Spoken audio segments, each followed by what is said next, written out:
What's up guys, it's Saiyan here coming at you with another Star Wars TCG starter deck profile. Now we are looking at the A New Hope light side starter deck. Again, 41 cards in these particular packs, and 40 of them is generally for you to play the game with. You get an extra foil, which you might as well sleeve up as well if you get one of these. You of course get a chunky rulebook, very out of date. If you want the latest version, go on to the IDC website and get the latest version.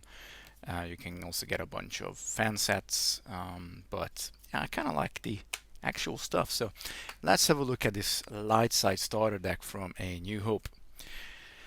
Starting with the character units, we get 2 copies of Rebel Trooper. Really slow. Okay, on the health side, 2 dice rolls is not going to change the world, but what you run this for is the intercept, pay 2 force intercept, so it just draws an attack onto itself. That's realistically what we want to get out of this unit. We get the unsung hero of the Rebel Alliance is the Rebel Pilot. This guy is actually pretty good for what it does. You don't want to keep this guy in the character arena. You want to get this onto one of the fighters. Give it plus 20 speed. Speed is very important, especially for light side, because dark side wins ties. You just want to be faster than dark side. We got 2 Luke Skywalker D cards. Just awful picture footage taking. I think this particular I think the first 3 sets, they have some absolutely awful editing of these images. Set 4 onwards, they got a lot better. Nevertheless, if you can make out Luke Skywalker, he is there. And for, again, I said this before, unique units are usually better than non-unique ones for what you get for the money. To build to get a 40 speed 2/2 is actually pretty good. You compare it to these guys.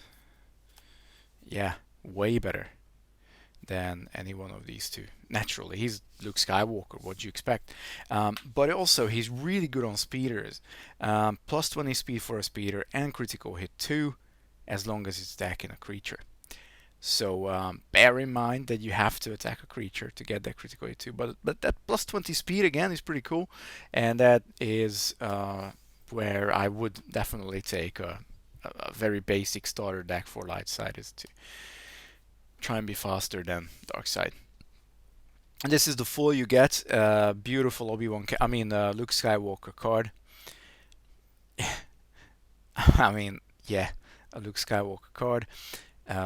Nevertheless, it's a neat foil, and again, for a 3 cost, getting a 40 speed, 2 power, 3 health unit is okay.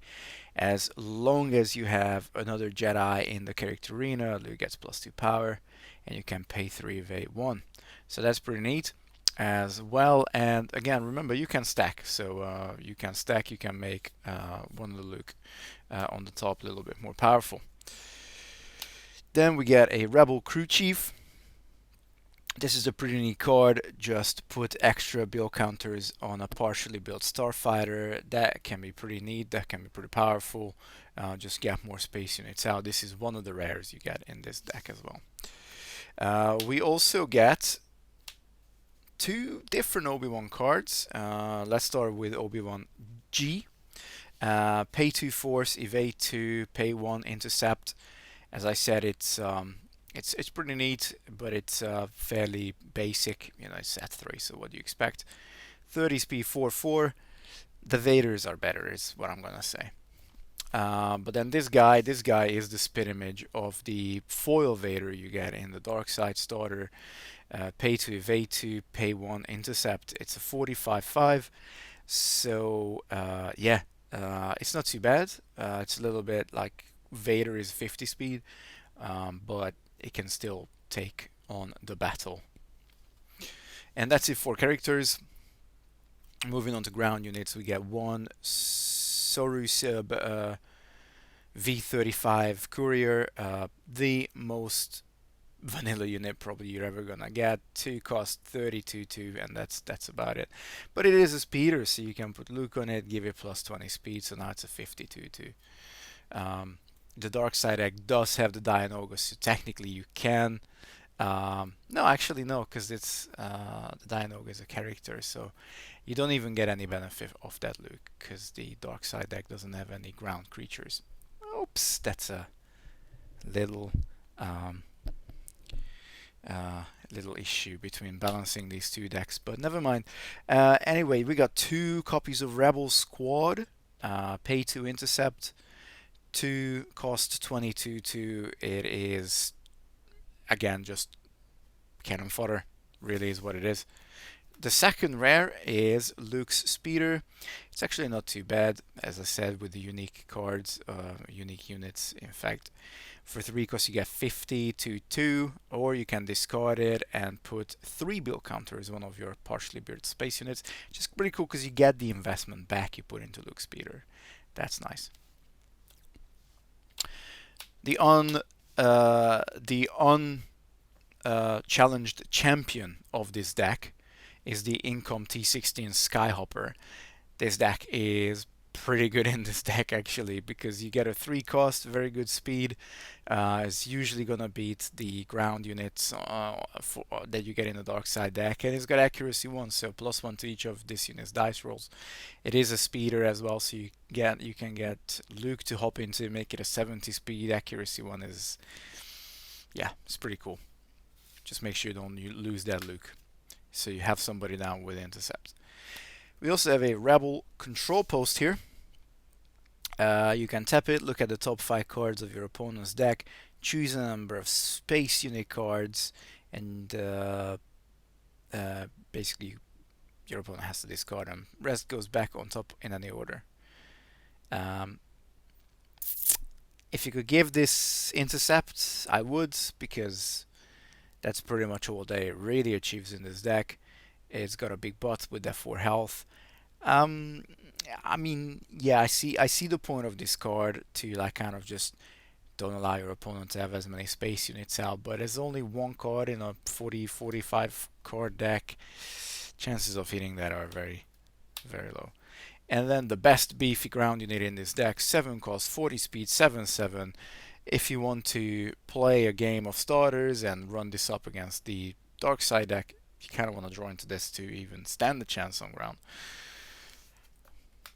Then on to space. 2 X-Wing Red 2s. If somebody can explain to me why they would not make Red 2 a unique card, and it's the same, they got Red 5, Red 10, Red... Oh, I think they got a whole Red Squadron in there, and I think they also have the Gold Squadron units in there. They should be unique, but yeah. Whatever. Not a bad unit though, with that shield 1, 50 speed, 2/2 for 3, pretty good. Better than the TIE Fighters for sure. You get 2 copies of Y-Wing Gold Squadron, pay to intercept, and critical hit 1.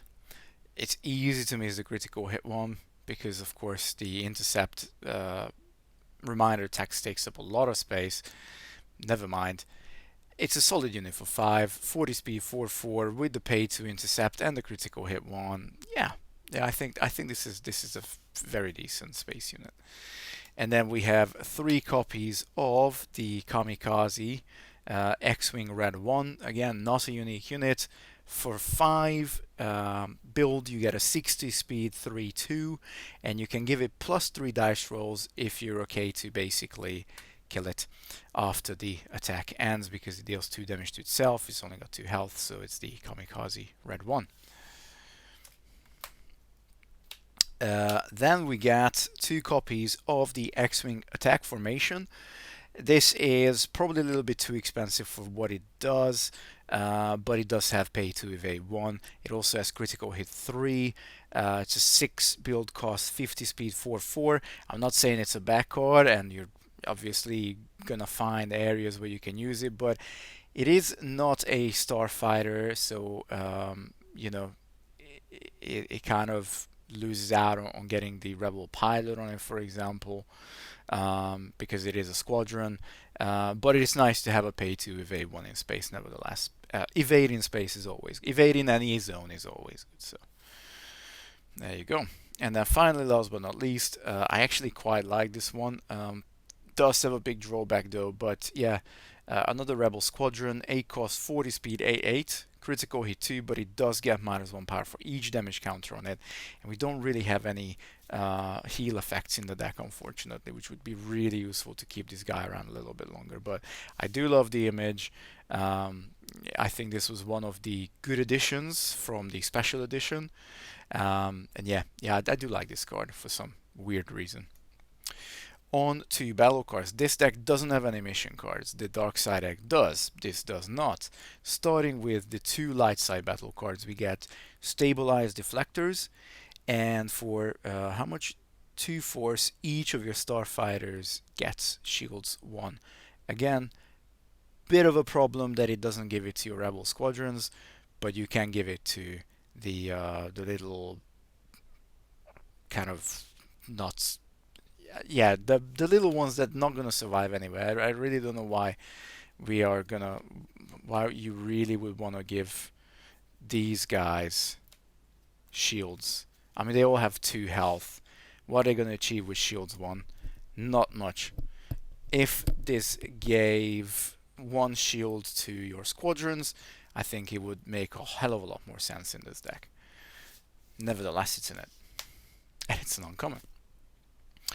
We also have Luke's Warning, which is actually a decent card. Pay 2 force, prevent up to 3 damage to one of your characters, or prevent 1 damage to one of your space or ground units. Again, I wish this was kind of like just a blanket to a little bit more force, perhaps, but blanket to 20 units. That would be great, because again, you could then actually save some of your sort of not super powerful space units, not super big health space units, I should say. And then on to the neutral cards, we get 1 well-aimed shot, pay 2 force. One of your space units gets +4 power for this attack. This is actually decent. We got 1 Jedi intervention, which is also good, giving some unit pay 2 intercept. Mind you, we do have quite a lot of intercept units. I would probably aim this for something that you really don't mind losing. Even if it doesn't have intercept, then yeah, it's good to have it there. We got 1 preemptive shot because, Han shot first. Pay 2 force, choose one of your characters. It gets +4 power for this attack. Can be useful. If, of course, you're not going to be putting, Luke on something and you're not going to put the pilot on something. But the whole idea is that you learn how these things work with the starter deck. Anyway, we get 1 precise blast. Pay 2 force, one of your ground units gets +4 dice roll this attack. We got 1 copy of Fate of the Dragon. Pay 12 force, one of your units gets +10 power for this attack. This is the card that you just absolutely gonna annihilate something with, but how often you're gonna have 12 force is another matter. Into the garbage chute, we actually get 2 copies of this. I do like this card. For 4 force, you can prevent all damage to the character. Yes, you have to retreat it. Make sure you don't lose the game because of retreating that unit. If that's the only unit you have in the character arena and you have nothing in one of the other 2s, when you play this card, you in effect lose the game. And we get 2 copies of Stay Sharp, which is +1 power and critical hit 1. You can actually give this to any unit, which I like. I like the flexibility, and that is also what's going to take us to the end of this little presentation of what you can find if you can find one of these A New Hope light side game packs. Now again, as I said, obviously the idea from Wizards was to play these 2 against each other. If I had to pick one, Dark Side. Dark Side is, in my opinion, better. Just because of the game mechanics. Dark Side wins ties, of course. Dark Side always goes first.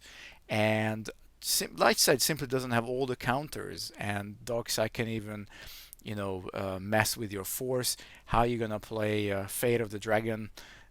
Usually games don't really last for 5, 6, 7, 8 turns that you would pile up that much force. So yeah, if you want to try these 2 out against each other, go for it. It is still a blast, especially if you're new to the game and you just want a couple of small mini decks to play with a couple of cards to look at. Again, you don't get a full 60 card deck, you get 40, but you do get an experience. Which one's better? In my opinion, of course, dark side is better. But that's it for now, guys. Thanks for tuning in. Up until next time, Bastian signing out. Peace.